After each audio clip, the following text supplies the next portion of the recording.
જય હિન્દ, નમસ્કાર, આદાબ.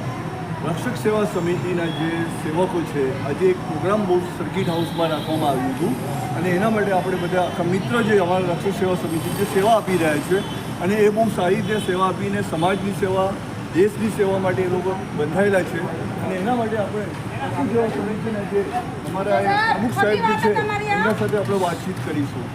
સાહેબ, આપનું નામ અને આ રક્ષક સેવા સમિતિમાં જે કામગીરી આપ કરી રહ્યા છો, સેવા આપી રહ્યા છો, 12 વર્ષ થયા કે 11 વર્ષ થયા? 11 વર્ષ પૂરા થયા. 12 વર્ષ બેસવાનું હતું. આજે શું આ રણનીતિ બનાવી નવી? નવી આ બનાવી છે કે જે જૂની ચાલતી હતી એવી રીતે નવી રણનીતિ બનાવી છે. સાહેબ સાકાર છે પોતાનો. તો અમારી એવી ઈચ્છા છે કે અમે લોકો ઊંચા જઈએ, આગળ વધીએ, બધા લોકોની, ગરીબ લોકોની સેવા કરીએ. બસ એ જ સર, બીજું કે જે પૈસો આપણે ગલત, જેટલા લોકો છે કોઈ ગલત રીતે કામગીરી કરતા નથી અને પૈસાનો કોઈ ખોટો ઉપયોગ કરતા નથી, કોઈ ક્રિમિનલ કેસ નથી અને પછી જમીની લેવલ પર આવી સેવા આપી રહ્યા છે, એ બહુ યોગદાન કહેવાય. તેના માટે શું કહો છો નીતિ અને નિયમો પર? આ બધા અમારા ભાઈબંધો બધા ઊભા છે અને બધા સાહેબ લોકો ઊભા છે, એમનો સહી સાકાર એ લોકો ફંડ આપે છે. અમે કોઈની જોડે દેતા નથી, બધા પોતપોતાની ખિસ્સામાંથી નીકાળીને બહાર કરીએ. અને એક અમારા બીજા એક મિત્ર છે રોનકભાઈ. રોનકભાઈ જે છે એ સિવિલ હોસ્પિટલમાં સેવા આપે છે, માણસાઈ લેવલ ઉપર. હિન્દુ મુસ્લિમ કોઈ જાતિ જોતા નથી અને એ ખાસ એમના પર વાતચીત કરીશું.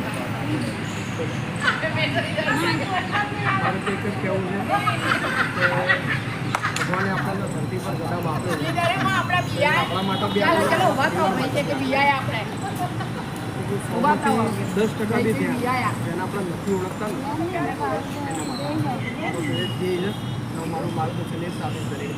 એટલે માણસાઈનું મોટું ધર્મ છે એ કેવો ભાગ છે ને જીવનનો, એ બીજાને આપવું જોઈએ. માણસાઈ આવી જરૂરી. રક્ષક સેવા સમિતિના એક અમારા જે બેન છે સોનલભાઈ મહેતા, એ પણ એવી સેવા આપી રહ્યા છે અને એમના સાથે આપણે ચર્ચા કરીશું કે કેવી એમની સેવા છે. બોલો બેન. અમે રક્ષક સેવા સમિતિમાં 10 વર્ષથી જોડાયેલા છીએ અને અમે ગમે તેવું કામ હોય તો અમે સેવા માટે ઊભા રહીએ છીએ. બરાબર, અમે કોઈનો એક રૂપિયો ખાતા નથી. કોર્ટમાં ગમે ત્યાં વકીલનું કંઈ કામ આવ્યું તો વકીલ અમુક લોકો ઘણા બધા રૂપિયા લે છે, પણ અમે એમને ફ્રીમાં કામ કરી આવીએ છીએ. એટલે માણસાઈ લેવલ ઉપર બધું સેવાનું કામ કરી રહ્યા છે. માણસો તરફથી અમે સેવાનું કામ કરીએ છીએ અને કોઈનો એક રૂપિયો લેતા નથી. બરાબર, બધી વસ્તુ સેવાનું કામ, લેડીઝો થાય, જેન્ટ્સ ગમે તેનું કામ હોય અમે સેવા કરીએ છીએ. કેટલા ટાઈમથી આવું સેવા 10 વર્ષથી અમે લોકો આવી રીતે જોડાયા. આ એનજીઓ સાથે? એન્જોય સાથે.